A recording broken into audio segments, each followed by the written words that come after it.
Hello everyone, welcome to Juris. I am in Mumbai to bring to you all the story, the insight and the vision of a person who has been in indirect tax administration and adjudication for about nearly 4 decades. Our guest has done it all, from being or serving as an assistant collector at Warangal to serving as a pinnacle of quasi-judicial authority as a member technical of CESTAT, that is Customs, Excise and Service Tax Appellate Tribunal. In that time, he has authored over 5,000 orders and has decided more than 10,000 appeals. His orders were so precise that thousands of them were reported in renowned law journals. His orders were so precise that they were upheld by the Supreme Court and various high courts. As he concludes his tenure in August 2025, a career spanning almost 40 years, he has no intention of retiring from the active professional life. Instead, he is embarking on a bold new chapter of guiding MSMEs, corporate councils, and young advocates in dealing with the complexities of India's indirect tax laws. So let's go. So आज हमारे साथ है former technical member Anil Shakkarwar sir, जो कि अपनी story, vision और पूरी journey share करेंगे हमारे साथ. Welcome, sir. Namaste. Thank you. Sir, to inspire our young viewers, if you may please throw light on the journey before becoming assistant collector at Warangal. If you may please enlighten us with that journey. My schooling was at a place called Nanded, which is about 600 kilometers from Mumbai. After completing my schooling, I completed 4 years graduation course in food technology in an agriculture university at Parbhani, which is called BTech Food Technology. Subsequently, in the year 1983, I completed MTech Food Technology. And in 84, I wrote State Public Service Commission examination of Maharashtra. In many states, that is called PCS exam. In that exam, I stood third rank in the state, and I was offered the post of deputy collector in the state government. But subsequent year in 1985, I wrote civil services exam. I was selected in that, and in 86, I joined at Mussoorie for my foundation course. Subsequently, I joined my department training, and then I was posted as assistant collector at Warangal. So basically, right from the beginning, this is for the youngsters, that I have not left out any part of my syllabus while studying. Oh. Because every part of the syllabus is foundation for the next year. If suppose some part is left out, then on that basis, whatever you have in the next year, you are losing. So my fundamental right from beginning was that in any year, whenever you are studying, you don't leave out any part of the syllabus. That is a very simple rule. If everybody follows, nobody will have difficulty in further studies. Wow. So this is the mantra, like no selective study, only collective. Whole syllabus needs to be. Complete syllabus to be studied, so that you have a good foundation for understanding the next year's learning, like that. True. Sir, अब आप, जैसे कि हमको पता है कि आप assistant commissioner से टेक्निकल मेंबर तक का जो 40 इयर्स का जर्नी था, उसमें you might have face lots of challenges in everything. So if you could please like enlighten us with the challenges in 1980s which you've faced. There was a lot of change in the act, the manner in which the act was being implemented. There were times when earlier central excise, there was no service tax till 1994. Service tax was introduced in 1994. After my departmental training, I joined in 1988 at Warangal as assistant commissioner. Those days they used to call it assistant collector. The designation was assistant collector. So I joined there, and it was a huge jurisdiction.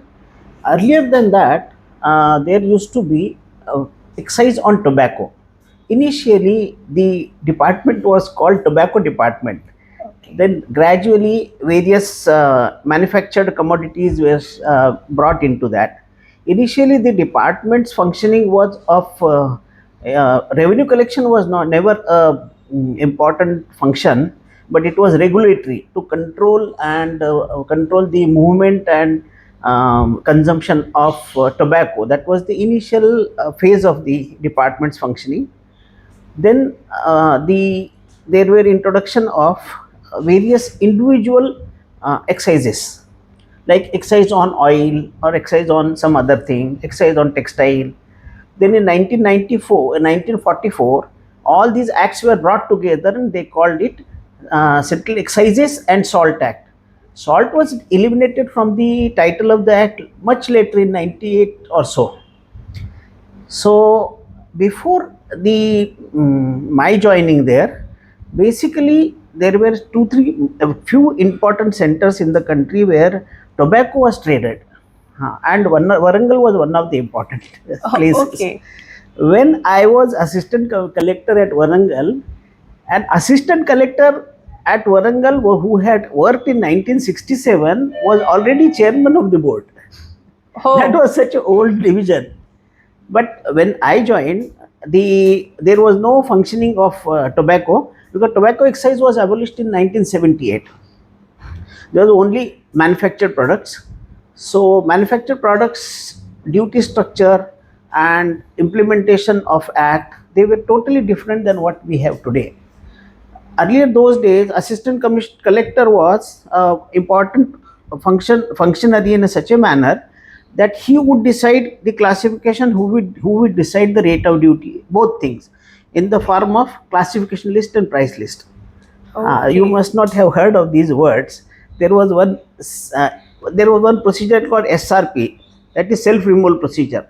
Before self removal procedure, there was a procedure called physical clearance. That means in every manufacturing unit there used to be an excise officer sitting, and entire manufactured stock was under the control of excise officer. Then the manufacturer, if he whenever he wants to clear the goods, he would make an application, that is called application for removal, AR1. Then on that, duty will be calculated. Then the manufacturer will make the payment in the bank to the exchequer, and then the goods were released. This was brought into in a reform form, that self removal means they need not go to there is no need for an officer to be posted in a unit. People, we can maintain the records, and they will on their own clear the goods, like that. So there was one issue related to gate passes. That means pre-authenticated gate passes. Mean central excise officer will initial in each and every gate pass. That is called pre-authentication of gate pass. So those gate passes were used to be with the office with the manufacturer. On the basis of that, he will issue an invoice and clear the goods. But he will maintain all the manufacture, clearance, everything record. So there were various records to be maintained by manufacturers. Now, what is the classification of the goods and what is the rate of the value? That was to be decided by assistant commissioner. For that, there were classification list and price list. These are the concept. So assessment were used to be done by range superintendents on the basis of quantity and value. Value decided by assistant commissioner, rate of duty decided by assistant commissioner. His job was only arithmetic. Yes. So this is how clearances took place. Assessee was required to maintain record of manufacture, record of every clearance, like that. So this is how the functioning took place. So those days there were not many cases of show cause notices and defense, etc., audit objections also, because the things were totally regulated in the form of a classification and value being decided by assistant collector. But subsequently, when the further growth of the industry took place, then gradually the time came when these controls were also removed, and it was decided that the manufacturer will not have any requirement of having pre-authentication by central excise officer. Okay. Manufacturer himself will pre-authenticate and they will clear. Then there was a stage where the computerized invoices were also accepted. This all took place till 2000. There, so many of the central excise records which were manufacturer required to maintain, they all were removed from the statute and they were allowed to maintain their own record. That means for their business purposes, as per the requirement of other statutes, they have to maintain record like that income tax record requirement and company act requirement. But in addition to that, these requirements, the records were to be maintained for central excise purposes. So it was done away with, and manufacturers own records, they will become the basis for the assessment of the assessment of duty on the goods. So this went on till 94. In 94, service tax was introduced. Because what was happening is, in the GDP, the contribution of manufacture was going down and contribution of service was coming up. So service industry was growing. So unless service industry is tapped for revenue, there would be shortfall of revenue for the general growth of the country, development of the country. So in 94, for the first time on 4 services, the service tax was introduced. So generally the scheme of central excise was taken for service tax. Then gradually over the period, new services were added to that. This happened till 2012. In 2012, individual services were done away with, and one simple definition of service was there, that if a person does an activity for B for consideration, then it is service. Simple definition was made. Yes. As a result, many activities got into service tax. So when statute is new and when people don't know, or the officers also have a doubt whether this is service or not, or particularly whether this is manufacture or not, or when initially there were disputes on whether something is manufactured or not.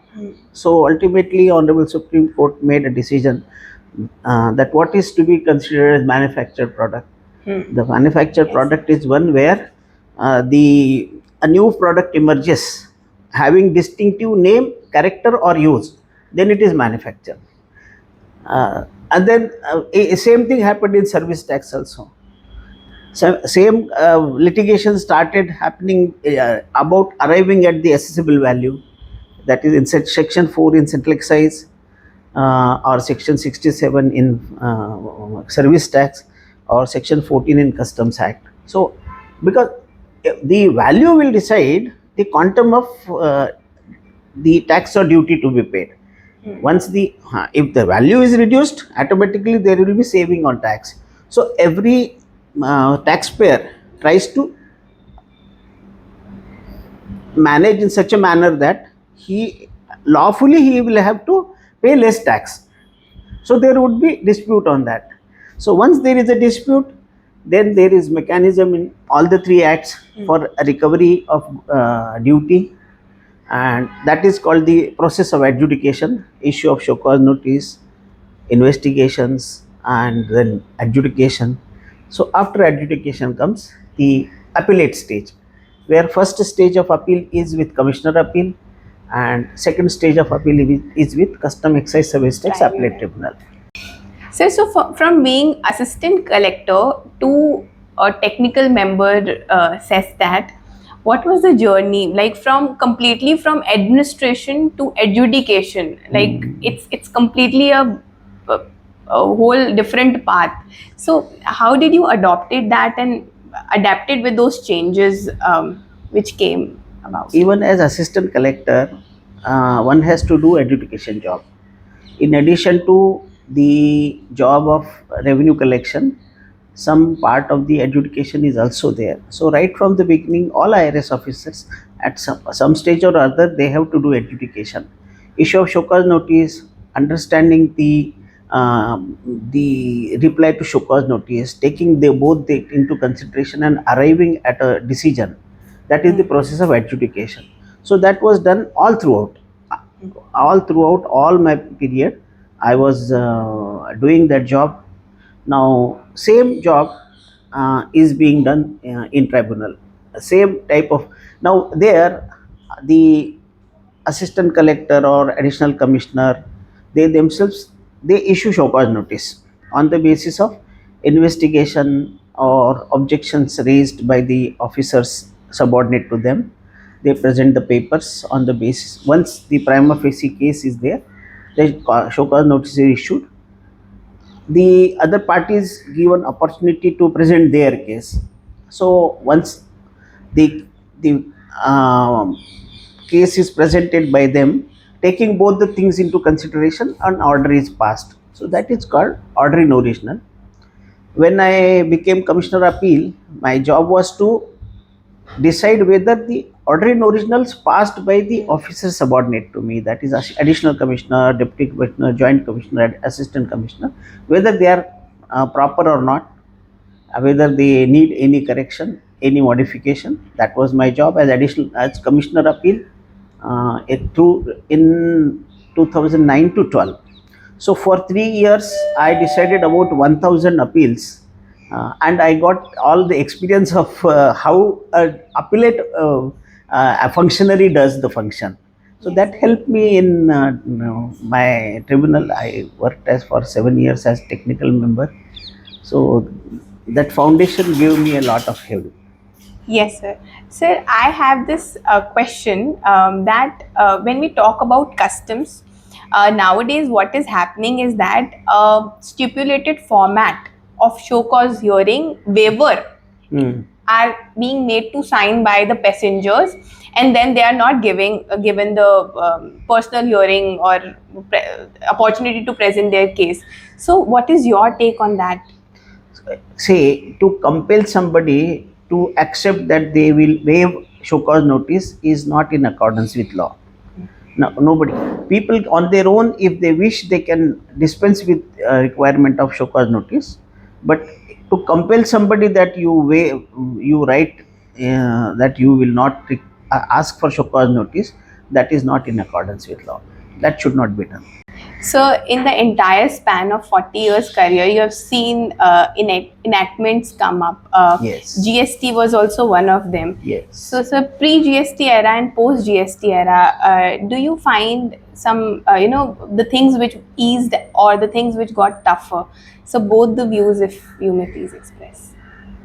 GST Act was passed and implemented through with effect from 1/7/2017. The various other acts were subsumed, and even state VAT was also subsumed. So this is one of the rarest thing that has happened, is that a subject in state list and a subject in central list, they were brought together, and a new mechanism of GST Council was created, which was not originally a part of the constitutional mechanism, but it was created and it is functioning very well.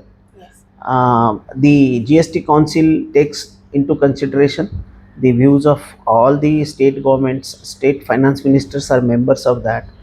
They take decision, and subsequently these are implemented. There are certain issues like one thing is that in various states the VAT was implemented in various different manners, but all those stakeholders, they had to fall in line in is manner that there is now a uniform way of doing it for the whole country. Additionally, there are the number of returns to be filed by individual stakeholder, they have reduced. Only 2 returns in a year, like that. So instead of service tax return separate, excise return separate, but now VAT return separate, etc., etc. So all those returns plus various cesses were subsumed in that. So various octroi, etc., local levies were subsumed. Yes. Then the barriers of state entries have been removed. So there is one single entire nation has become one single market. So these are the benefits.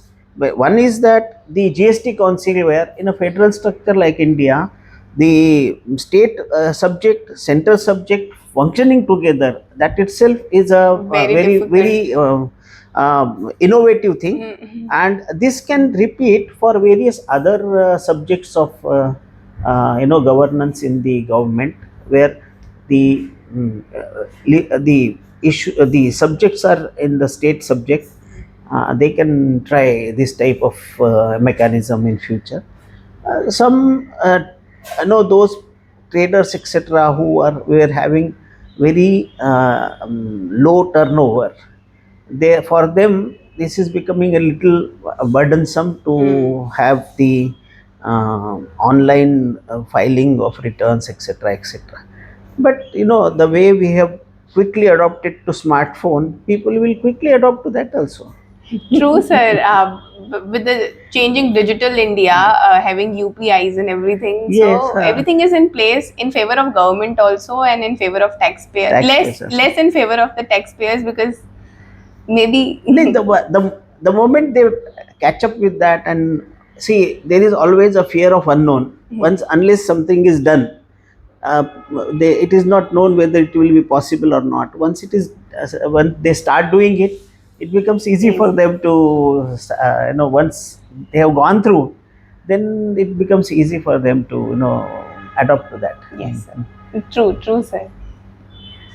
So we have heard that you have decided 10,000 plus appeals. So, sir, how have you managed passing this much number of appeals without losing the sight of judicial rigor? I was posted in Allahabad as technical member, and in division bench there are two members, one judicial, one technical, and I worked with two judicial members there for some time, one, and for some time some other time. And we used to sit in the court till from 10:30 onwards till 4:30 to 5.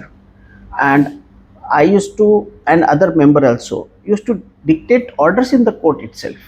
The moment hearing, both sides hearing, scrutiny of the record and dictation of orders.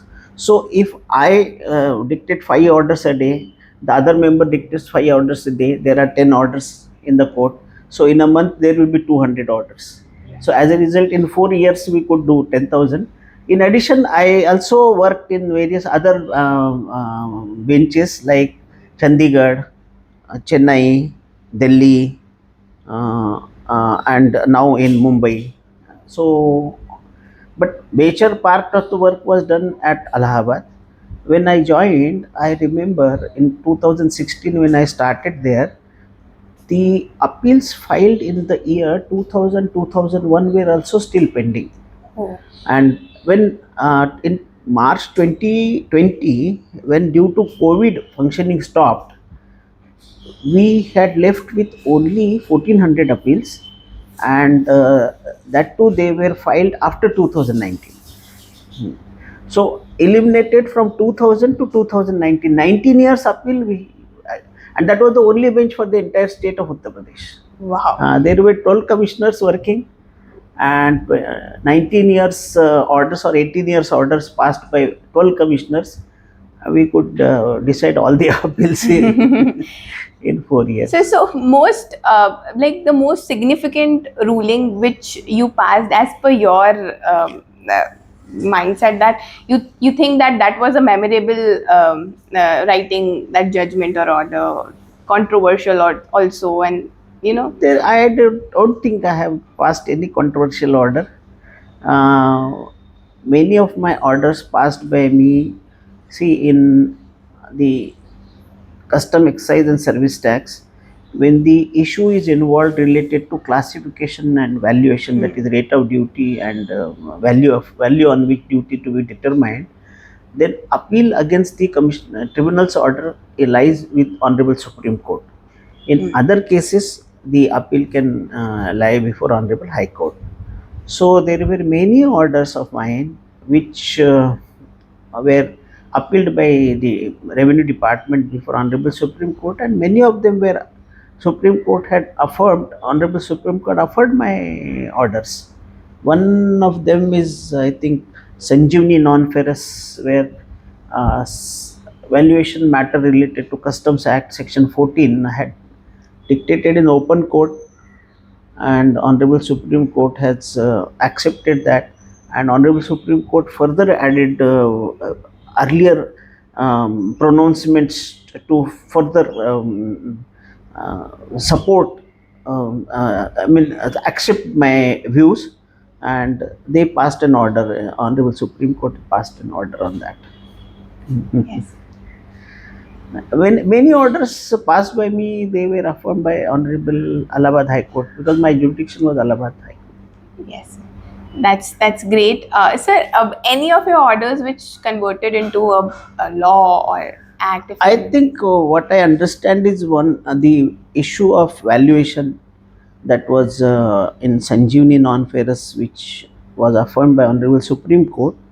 I was told that some legislative changes were made on that basis by through a finance act in subsequent year, but I don't much know or remember about many things.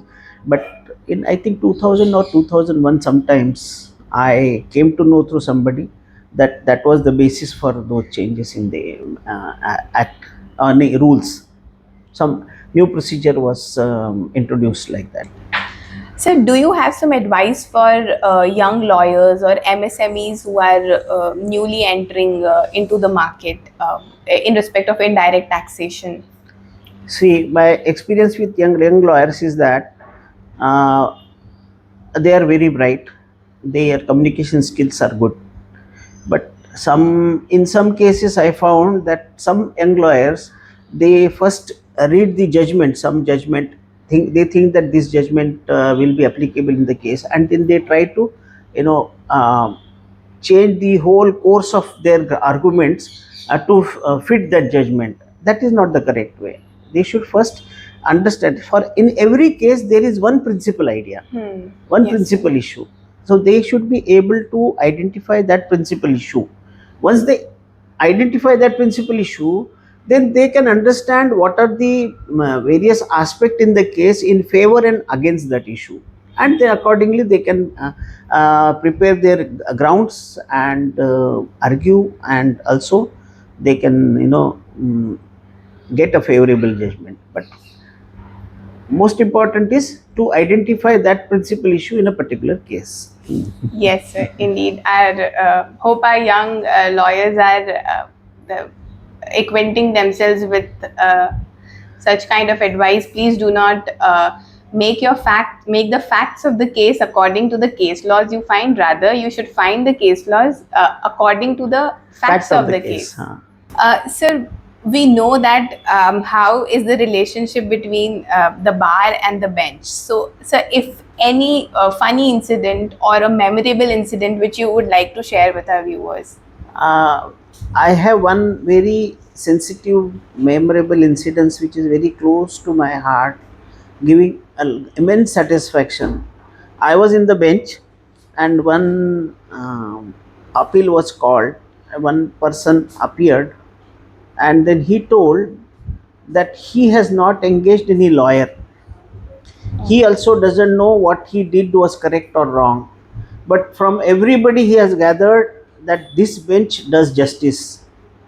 So he said, you kindly read the file and you give justice. I don't know anything, I don't want to say anything, but whatever you do, I will accept it as it is. Oh. So that was his faith, and we were very happy with that, and we gave judgment to him. Wow, that happens so rarely. Very like very rare. person in person appearing, that too in front of a tribunal Yes. that is related to And taxation he said, everything. from everywhere I came to know that this bench gives justice. So whatever you say, that is justice for me. Wow. So as we can see, many greetings and in the form of bouquets. If I may please ask you that since you've retired day before yesterday, if you wish to, if you may please tell our audience that what are your plans? See, I worked for 7 years as member of the tribunal, and so many judgments. I think I must have authored about 5,000 final order tribunal orders. I think some 1,000 orders are reported. So I'm used to work. So I don't know how will I pass time after the retirement, but I want to utilize my time fruitfully. I wish that I guide young lawyers. See, I told you that in every case there is one principal idea, and the case revolves around that. To identify that principal idea, principal issue in that is very difficult and very important. So I wish that I guide young lawyers to how to identify that.